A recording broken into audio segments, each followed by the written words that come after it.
Bu miras qandoq taqsimlanadi? Savol. Assalomu alaykum. Bir aylan tugab ketib, keynida ayoli bilan ikki qizi qolgan. Yana ota-ona bir singlisi bilan oti bir, ona boshqa bir inisi bor. Yana ona taraf bir hammasi bor. Hozir hayotdami aniq ma'lum emas. Yana otasi boqib olgan bir o'gay akasi bor. Shar'atda bularga miras qandoq taqsimlanadi? Javob. Va alaykum assalom va rahmatullohi va barakatuh. Barliq hamd sanolar Janobi Allohga bo'lsin. Durud va salomlar payg'ambarimizga, u zotning oila tavobatlariga, ashablariga va u zotga toki qiyomatgacha ergashganlarga bo'lsin. Oldi bilan marhumning qarzlari ado qilinib, vasiyatlari bo'lsa, butun mirosning 3dan 1dan oshmagan miqdorda o'rindaladi. Meyitning qarzini to'lash vasiyatini ijro qilishning oldida turadi. Undan keyin qolgani miros bo'ladi. Boshqa mirosxo'r yo'qligi ta'kidlangandan keyin tuvandagidek taqsim qilinadi. Birinci ikki qizi nesivisi bekitilganlik tufayli boshqa o'g'il farzandi bo'lmag'achqa ularga butun mirosning 3dan 2 o'lishi tegadi.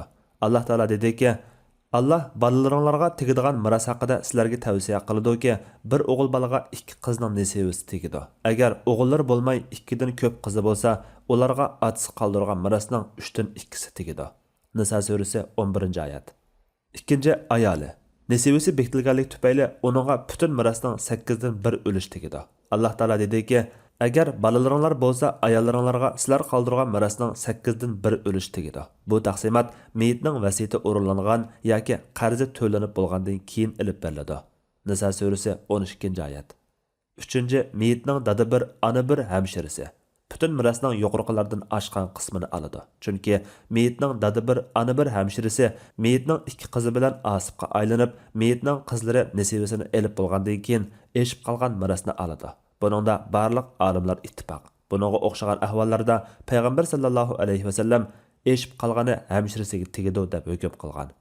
4. Dada bir, ona boshqa bir qarindoshi uningga miros tegmaydi. Chunki bir tuqqan hamshirisi meyitning qizi bilan asib bo'lganda bir tuqqan qarindoshlarning rolini o'ynaydigan bo'lg'achqa, dada bir ona boshqa qarindashini miros olishdan to'sib qo'ydi. Taqsimot qulay bo'lish uchun butun miros 24 o'lishga bo'linsa, ayoli 3 o'lish oladi. Ikki qizi har biri 8 o'lishdan 16 o'lish oladi.